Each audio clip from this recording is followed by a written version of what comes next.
Hello and welcome to Lunchtime News. I am Rhoda Ngonze. We'll dig into it.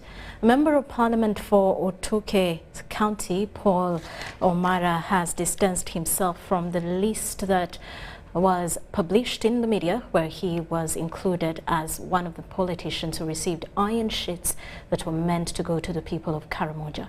Omara clarifies that earlier, before the Karamoja iron sheets were given out, he had requisitioned for 400 iron sheets for schools and churches from the Ministry of Northern Uganda, from the office of the Prime Minister, not the Ministry for Karamoja Affairs, and he should not be dragged into iron sheet saga, where they are investigating misappropriation of 25,000 iron sheets. Let's take a look.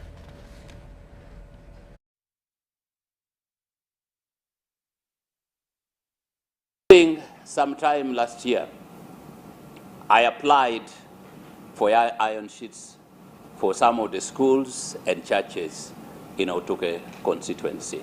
And indeed, the Minister for Northern Uganda gave the people of Otuke County 400 iron sheets rather. I want to condemn unequivocally for those who have included my name in a matter which I am really not associated with. We got the iron sheets much earlier, before the Karamoja issue ever came up. And I think now what they are doing is they are going into a fishing expedition. If you are told ever received iron sheets from the office of the Prime Minister, I think they will include all of us. Now they should account for the 25,000 iron sheets which they were supposed to have bought and distributed to Karamoja. They should not include the ones for Northern Uganda, because we have a ministry for Northern Uganda. Yeah, so people should explain where the iron sheets went. They should not combine it with the Minister for Northern Uganda, for which I received iron sheets for the people of Otuke. And this kind of thing will never stop us for lobbying for our people. That those who misappropriated the iron sheets for Karamoja must take full accountability for their actions. They should not spread their iniquities to some of us who have never had an iota of idea of taking away from the public fund.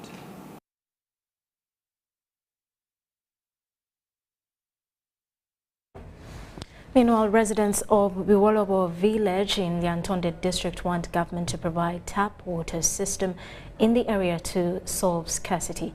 The residents say they are tired of moving long distances only to fetch unclean water, which they share with animals. The Antonde district clean water supply is at 55%, though several villages still face scarcity. Now, residents of Biwolobo village want government to extend tap water system to the area. We faced water scarcity, but government has failed us. We now want tap water. Give us clean water. District leaders say that plans are underway to improve water supply system in the district. We have sub-counties of Yakajura, Umude, Kasagama and Chinuka, which are water stressed, but the district local government made a memorandum of understanding to work with National Water and Sewage Corporation, whereby Yantonde is providing pipes, and then the rest is provided by National Water. We have a project which is getting water from Lake Kachera and is going to increase the capacity. In other words, the amount of water that we are going to receive and the quality we are going to receive after this project, we assure all the parts of the district will improve. Miriam Numcha, Shivan Naibari, UBC News. Meanwhile, refugees in Nachi Valley resettlement camp are at the verge of contracting waterborne and poor hygiene-related diseases following continued open defecation and drinking untreated water from Lake Nachi Valley and some other water sources. Refugees also decry increasing cases of malaria in the camp, which Medical Teams International, one of the health implementing partners in this camp, blamed on littering and uncovered trenches that have since become breeding grounds for mosquitoes. Refugees living in Nachi Valley settlement camp fear contracting waterborne diseases due to poor sanitation and hygiene. The camp faces acute water scarcity. There is no accessibility of water and also availability of water in the Nachi Valley refugee settlement. And the small water that we are having, we found that our wives, our daughters, our sisters, brothers, they wake up that much morning at 4-3 a.m. and as they go to look for water to a long distance, and they are encountering a lot of problems on their way. To access water from the available sources in the camp, refugees have to trek long distances. Also, we are having unwanted pregnancy that we are accounting in the refugee settlement. That she's a lady, there is a lot of overcrowdings as she fetch water, but she is not accessing, but she has to give herself to the one who is leading or the one who is distributing water, and she gets an unwanted pregnancy. Cholera outbreak is imminent due to open defecation and poor waste management. The waste are not managed here in Nachi Valley. And if you get to waste management here in Nachi Valley, it's not really made. And all those things, they go direct to the lake. All rubbishes, all home waste, all things that called waste go direct to the lake.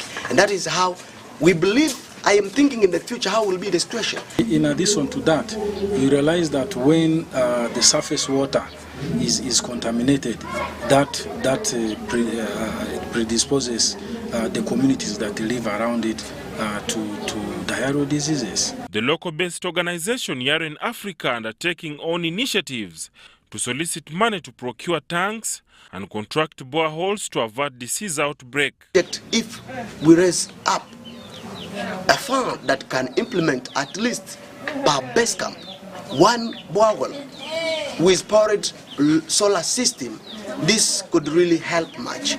That is also what we said to the end of other sub-camps. We should take them there.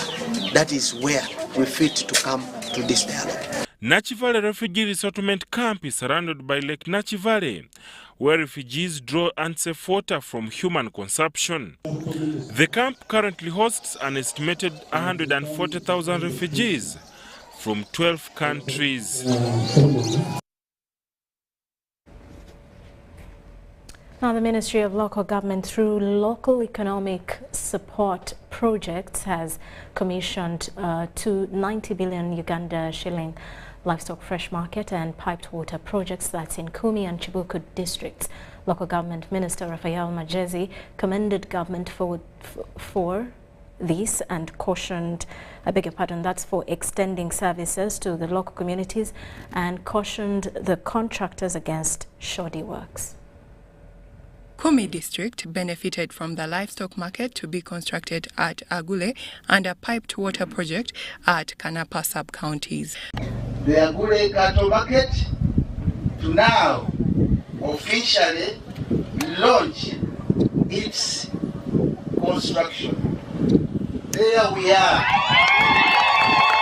We are indeed very, very grateful, because a development project comes with a lot of other benefits to the community, and they turn around the lives of people. We want to ask our people of Agule to ensure that as you receive these projects, you make use of them to ensure that you turn your lives around.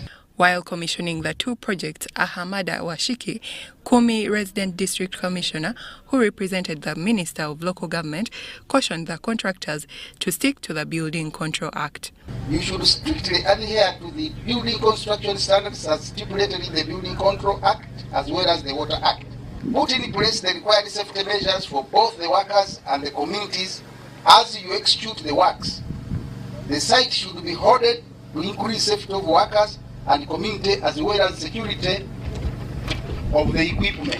Assumpta Tibamwenda, the technical advisor in the Ministry of Local Government, revealed that government intends to address water challenges to water-stressed districts. And the reason we picked Kumi, ladies and gentlemen, is that you are water-stressed because this project is built on a pillar, of providing water for production and productivity. And that's why from here we are going to go to Kanapa and provide water for domestic consumption.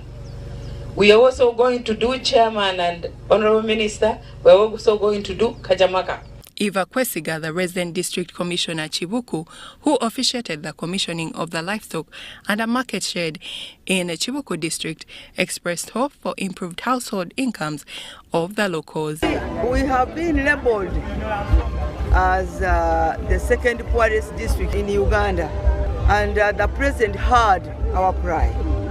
This is going to help the people of Chibuku try as much as possible to get out of poverty. Local Economic Growth Support Project is being implemented in 17 districts of Uganda, with 10 of them benefiting from infrastructure and 7 supported with a revolving fund from Microfinance Support Center. Now, the Vice-Chancellor at Chambogo University, Professor Eli Katunguka, has advised researchers to always identify with stakeholders before carrying out research in order to influence policy. Professor Katunguka told participants from different universities to identify research problems they want to interrogate with stakeholders before they embark on the findings. He said this during a training on the Research Policy Interaction Skills within AgriForce 2023 program. Dr. Judith Nagasha, the main organizer of this training, says the main intention of the 3 days meeting is to equip researchers with necessary skills to communicate their findings to stakeholders involved in policy making.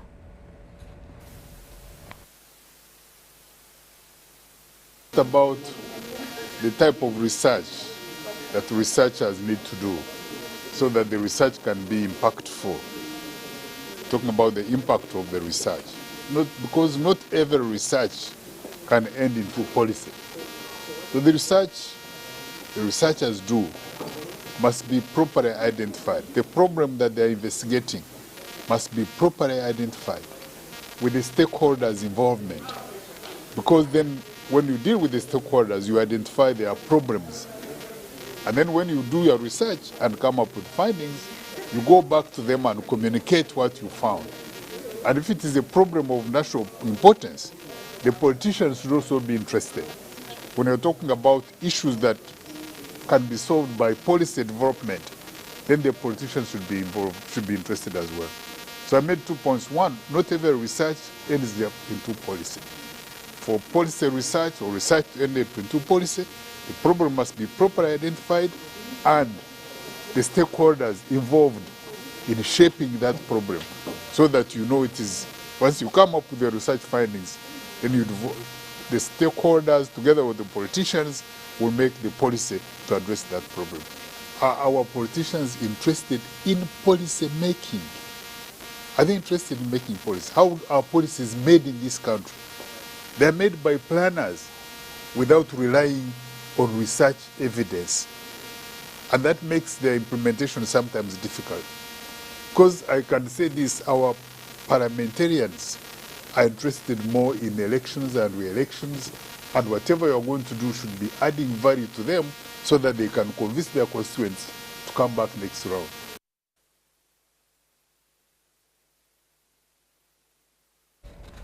And with that, we take a quick break. When we return, more details. This is Lunchtime News.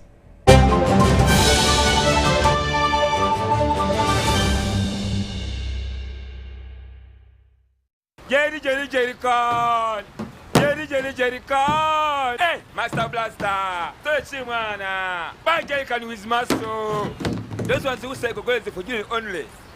Mundava. Best movies I teach you. When I go to which the muscari, because of the camera is very far. Is you serious? Is serious you? What? Yeah? You stay put on it. Add kilometers to your legs. And you get your sugar. We buy meat from Umaru. And Umaru refuse to give you enough meat. Mama! Show him that they don't joke with you. Umaru, Jerry Khan. Okakaluka n'okulungi kwetaagako omuntu akuyambako n'olwekyo tujja kukuteerawo embeera esaanidde osobole okukola ekisinga awamu teri kitulema.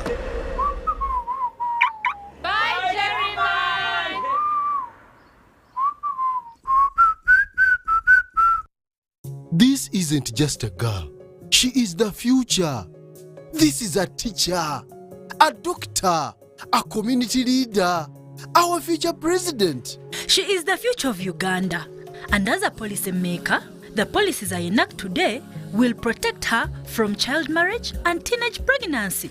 We each have a role to play in empowering our teenage girls to protect them from child marriage and teenage pregnancy. Because when we empower them, we empower our nation. Protect the girl, save the nation. Take action. Report any case of defilement or child marriage to the police or call Sauti 116.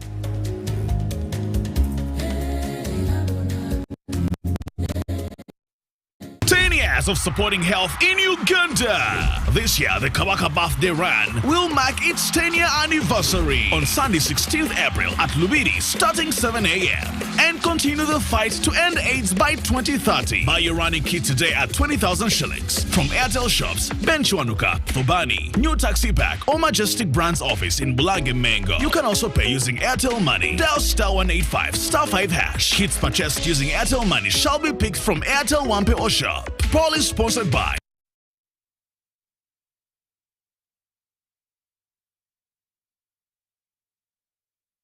With God, comfort replaces pain, peace replaces confusion, hope replaces sorrow.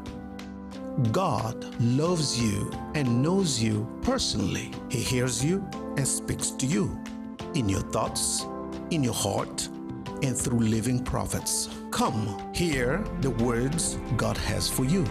Watch the General Conference on Sunday, 2nd of April.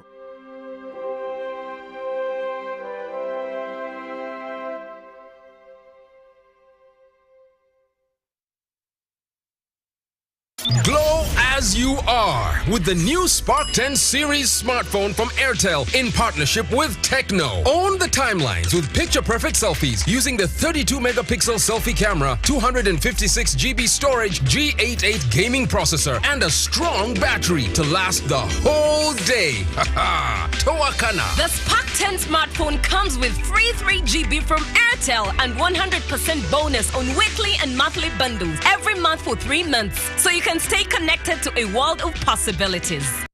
Dial *100 *5 hash to enjoy free data. The new Spark 10 is available in all selected Tecno shops countrywide. Airtel, the smartphone network in partnership with Tecno. Stop at nothing. This isn't just a girl. She is the future. This is a teacher, a doctor, a community leader, our future president. She is our family's pride, and as her father, I will protect her from child marriage and talk to her about the dangers of teenage pregnancy. We each have a role to play in empowering our teenage girls to protect them from child marriage and pregnancy, because when we empower them, we empower our nation. Protect the girl, save the nation. Take action. Report any case of defilement or child marriage to the police or call Sauti 116.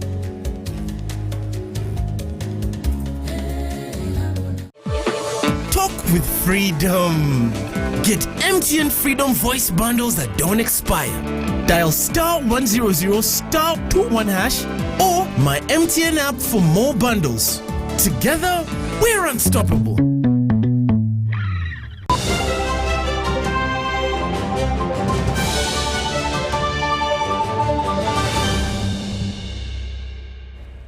Welcome back. You're still watching Lunchtime News. Eskom Uganda Limited has today handed over the 2 hydropower plants of Narubale and Chira to Ugandan government. This follows the expiration of the contract to manage and generate hydropower from the 2 power plants. Eskom has been managing these 2 power dams since 2002 when it got the license from Ugandan government. The 2 power plants generate 380 megawatts. The executive director of Eskom Uganda Limited, Mrs. Thozama Gangi, has pointed out a number of challenges and achievements during its course of managing the power plants. We've encountered rapid technology advancements, which we had to keep up with to ensure that the plant has the relevant technology to operate. We've encountered challenges with procurement and contractors' performance. The South African Commissioner to Uganda, in her remarks, has applauded government for the support during tough times faced by the South African power generation company, Eskom. There were no stories in the media, there was nothing, and with his support, Eskom has been able to reach their destination. The Managing Director for Electricity Regulatory Authority, Engineer Ziria Tibalwa Wako, is appreciative of Eskom for carrying out its duties beyond expectation. During the 20-year concession, the Uganda's electricity generation capacity has increased from approximately 380 to 1,378. With the number of generating plants growing from 3 fully government-owned to now above 50 plants. The State Minister for Energy, Honorable Peter Alokeris, who also represented the Minister of Energy and Mineral Development, Ruth Nankabirwa, commended Eskom Uganda Limited for the maintenance of the hydropower plants and the good relationship exhibited during their management of the 2 plants. And thank you for maintaining the complex in a very good condition, and we have all witnessed as we walked around. Things are fascinating, the power is there, and no progress. The State Minister for Minerals, Honorable Sindronius Okasai Opolot, in his remarks said the country has a task to generate enough hydropower, which is over 4,000 megawatts by 2040, and this can only be achieved by enabling Ugandan generating companies to generate enough power. Marion Awori and Pauli Sabirie for UBC. And if we're to meet that ambitious plan, the thinking at national level and the strategy which the ministry has is to have 40,000 megawatts of electricity generated by 2040. Now, Postbank Uganda has launched a financial literacy and business development training to promote that's to promote financial inclusion and drive economic growth. Kayunga is one of the districts that has so far received funds from the parish development model, now a tune of 229,300 million. Has so far been distributed to 71 parishes, each getting that has been distributed to 71 parishes. However, challenges are raised as far as accessing PDM fund is concerned. About 1.909 billion to about 1,909 households. Introducing to them a gadget they are going to distribute to the 30 parishes they have in Kayunga district on how to effectively use it to track and implement the parish revolving fund component of Pillar 3 of the parish development model. Buli muntu ayina essimu tewetaaga kujja ku banka yaffe kunoonya engeri eyo sisimu gye tuli mukola, tewetaaga kujja ku banka yaffe era wenjogerera eneetera okuggwa sisitimu eno basobole ogenda ogikozesa bw'obeera waka bano abalina bapprovers basentebe basekretary abakulembeze be balonda abalina okuteeka sente ezo abalina okuwa sente ezo abantu abo ne babeera n'essimu banka zegenda ate okuwa abantu abo mu buli parish ekisooka buli parish banka egenda giteekamu ki buli saka egenda kuba erina ki egenda kuba erina essimu nga essimu eyo eguliddwa ki eguliddwa bank. Ugandan is not trustworthy. People are liars. Those who are coming to apply for the money, they hide the truth. The person tells you that the business plan is talking about rearing local birds, but she or he wants to take the money into a boutique business.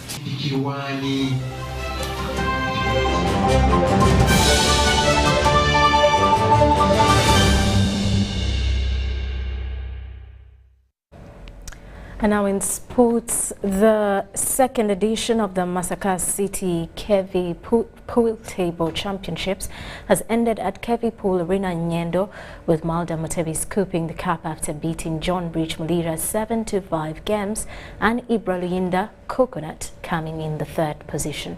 The event, organized by Keen Vision, is part of the activities preceding the Easter Cup Pool Tournament, which will be held at the same venue between the 7th and 8th of April this year.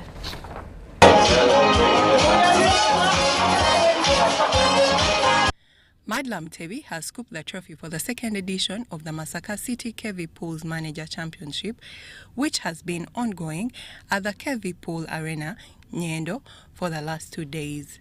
Mutebi beat John Rich Mulira in a tight race of 7-5 games, with Ibralinda Coconut taking the third position. 40 managers participated in this edition.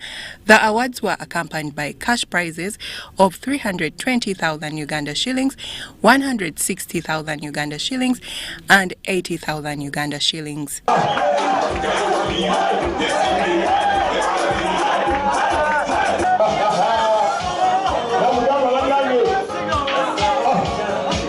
The Kevi Pool Arena manager Vincent Chimera says that the second edition has registered changes to boost the game in Masaka. The turn-up was good, and they knew the prizes. We are going to give the 320K. The winner will walk out with the trophy and the medal. Bokoma Nsimbi Deputy RDC Salongo Parks Fred Kalema called upon the Ministry of Education and Sports to start allocating resources for talent searching among youth. Our sports department, that is the Ministry of Education and Sports, to have money to look for funds to promote these talents. The event is in preparation for the forthcoming Easter Cup Pool Tournament between the 7th and 8th of April this year.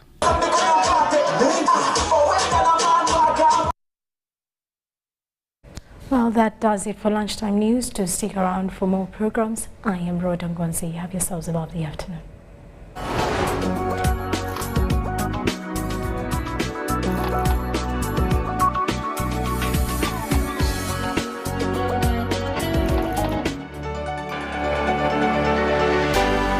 UBC, inspiring Uganda.